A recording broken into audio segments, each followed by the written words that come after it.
Hello, everyone, and thank you for joining us for our Ask Me Anything with Manuela, who you heard on stage, professor at Carnegie Mellon University and incoming head of AI research at JP Morgan. And we're also live streaming on Facebook, so welcome to everyone in the room and everyone watching digitally.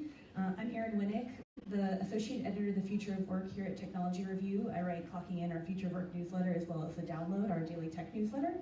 So we just wanted to give you guys the option to be able to ask a few more questions to Manuela, dive a little deeper into some of the things that she talked about, and if there's anything else you want to ask her that she didn't talk about as well today too, that's totally fine. So if you have a question in the room, feel free to raise your hand. If it's on the live stream, feel free to put a comment. I'm going to kick it off with just one question to give you a couple minutes to think about what you might want to ask, and yeah. So just to start out, I know you've worked with a lot of different varieties of robots. You've done service robots, soccer robots, sports, everything like that. Is there anything that you think would surprise us that you think robots can do or that robots still can't do? Well, robots cannot do many things, right. you know, so I've been focused on having robots that can move. So the fact that mobility is part of their feature. So robots are really, in the mobile aspect, very limited to recognize everything that's happening around them. But on the other hand, it's quite an accomplishment to have robots that move by themselves. In the sense that they can, this problem of knowing where they are so that they go forward or they turn or they spin or it seems very easy for us to know exactly how to move. But to have algorithms that enable them to move is a very interesting research direction that I've followed for many, many years. So my autonomous robots are instead of manipulators that pick up objects and build towers and put things into baskets and do the manufacturing, I've been working on the mobility aspect, not necessarily the manufacturing aspect. So that's basically what I've been doing. Sure. And do you think, you mentioned on your way from the airport, you didn't see any mobile robots here on the streets. Nope. What do you think might get people more used to, if this did move forward, humans more accustomed to or used to having more robots in their lives? So I just want to tell one thing that I always say, buy a Roomba. People need to buy a Roomba. I mean, you have to see something that moves by itself. And besides the Roomba, tell me, what moves by itself? Nothing. Zero. Our cell phones don't. There are a few examples. But to get used to actually see the robot, the Roomba robot, just take off and go down some corridor and clean up the floor, it's a must. And for your children, for ourselves, and, and stop chasing it. Let it go. And literally close the door and don't worry if it cleans like that or like this, or it doesn't matter. It's on its own. I think that's fundamental for us. And you're right that humans yet are not used to seeing things moving by themselves. It's cat, dogs, people, and then what? The Roombas. So buy the Roomba. It's a homework for tonight. All right, so we'll open up with some questions from the floor. Start with you right in the front. Sure. So first of all, I do have an aquabot cleaning my pool and does an amazing job. That's right. So that's I'm more excited today about your moon shaping. I mean, it's very impressive on the mobile robots and everything. But I'll repeat the question afterwards too. Right. So you're saying that you're getting into financials. Yes. And I have worked with Citibank for 10 years and I'm heading innovation at another bank, CLS Group. And we see tremendous gap in financials trying to move into AI ML. So really would like to hear your thoughts. Are you heading research onto the financial aspect, or are you trying to work on the fintech area, which are innovating and funding you for more onto the robotics? So what kind of move is that? So yeah, the big question is, where is AI going to intersect with fintech, and do you have a specific area of interest? Whatever you can talk about. I know you're a little bit limited on that for now. No, I am not going to be. I can answer, but I usually don't like waving my hands. I like to talk about things I've done. And I'm starting at JP Morgan only on July 1st. However, it's true that you may want to ask me, why are you moving to JP Morgan, in the sense? And why did you take that job? It's not that I don't get job offers many times, I do, or some other times, but why this particular one? The interesting thing is that, in fact, it's a problem that was not born digital. Banking existed existed before Amazons and Facebooks and Microsofts and all of that. So that was the fascination for me, is how can you go into something that is of that nature and of that size and start thinking about the problem from an autonomy and AI point of view. And the leadership at JP Morgan was fascinating in terms of having their heart embracing the technology instead of denying it. So they really are looking forward to change the way that they function based on AI. So that's what's challenging me. And in fact, I don't want it just to work on the specific kind of prediction of stock or the numerical aspects, because they have, JP Morgan has fantastic people doing all their quantitative reasoning. But think about more the clients, the language, the forms, the actual predictions of like some kind of support, all sorts of like thinking about the picture bigger. And I think that's basically how I'm going to try to embrace this new challenge.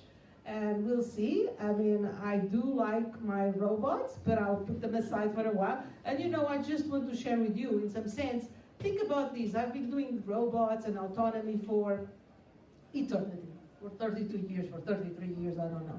This is my chance of doing also something different.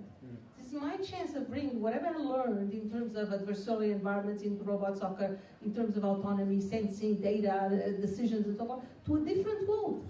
And hopefully, you know, it's a challenge I took, and hopefully it will make some difference. And that's, I'll be happy to answer these more precisely, more concretely in about a year or something, okay? It's too philosophical. We'll do one in the back there. Yes. Munich. I was very fascinated by your aspect of verbalization. Yes. So speaking the other way around. Yeah. To be honest, I've never thought about that. Yeah. I see two problems. One is, when do I know that I'm later than usual? But also the other aspect, the social aspect, what do I know what to talk about? Because I don't want a robot to show up and share every single his experience. So this kind of situational awareness, how far are we there? Yeah. Do we still hard-coded what he has to talk about, or what do you see in that area? So the question is basically the biggest challenges with verbalization of robots and figuring out what to get them to talk about. Okay, so this is a fascinating question that I will also bring to JP Morgan, to my assistant. This is indeed the research for the next years to come. Look at it from a learning point of view. So the robot probably will tell you things that you don't care, or maybe my neighbor in the next office cares, or someone else has an interest on if the flowers already are out. This is not something that the robot will be hard-coded, but it will be able to learn. In the same way that currently it learns that what we call a grounding, that coffee is in 7602, and then with some confidence, it will learn from feedback and interaction with people. If the robot comes to my office and says, oh, okay, there was a lot of water on the floor and I don't pay any attention, eventually that will have a lower value of what it says. But let me just share with you from a technical point of view, how does this happen? So, you know, currently robots have motion primitives, which means that they move forward, they move backwards, they turn left, they turn right. They have sensing primitives in which they look at the pixels and detect walls or some kind of other feature. We kind of created these new primitives, which are data analysis primitives. And currently they only count, they take averages, they find specific outliers and so forth. So they cannot look at their language and that logging and extract anything, because we actually invented or created or enumerated some primitives which we call log processing primitives. What they learn is to map those log primitives into language, and this grounding into language, like a longer than, that is all learned. But the actual primitives, it's like a robot. If you tell Cobot to spin, it doesn't have a motion primitive to spin. So it cannot spin, it cannot jump, it cannot do a lot of things that are not part of the motion primitive. The same way, think about robots in the future to have motion primitives, sensing primitives, and explanation primitives. And whatever we enable them to do, then the challenge is how do you put them all together? So you say this about Tuesday at 10, and then you say this about Wednesday, and then you say, but the whole thing is also predefined. The combination is learned, but the motion, the log primitives are given. So that's how it works. However, the beautiful thing, just to wrap this up, is that they do offer lots of things, even with these primitives, but because the combination is actually learned, that surprise you. You know, they offer things that, they say things that are that are combinations of what we expect, what we know they can say, but the combination, I turned left, I went straight, I did this, I did that, that's a new thing you hear. So you are not always listening to the same thing. And just to finish also in terms of language, the beautiful thing also is that we created a vocabulary of different ways of saying the same thing, and we put the probability distribution over the different ways, and so they don't say the same event always in the same way. So I did some research in the past about the commentator for robot soccer, and they would say, oh, what a nice goal, or great goal, or goal. I mean, all different ways to match the event goal to language. And therefore the robot looks more creative, though it's basically just sampling from a probability distribution. Right. But it does look that, and plus these combinations, it does look very language creative. Interesting. All right, I think we have time for just one more question. I'll go right here in the middle. Yeah, and just to comment on that, we're doing a lot of research in personality for robots at PricewaterhouseCoopers. But the question is you've seen a lot of robots over your years doing a lot of interesting things in that. What's the one thing you saw that surprised you the most in a delightful way? So I have to say that the most thing that delights me most, I'm sorry to tell, is the robot soccer. And I tell you why. I mean, the robot soccer kind of examples in which it's fully automated is the problem of the adversary, which we never saw.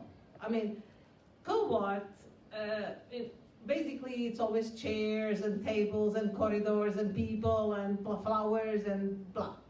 Now, when you play a game of robot soccer, I mean, I've been doing this for 20 years, and you go and play against this team, you don't know how they play. So I'm still fascinated by what I see happening in the soccer field when they pass, when they shoot, when they position themselves. And I did not know that this was going to be the AI response to that particular adversary.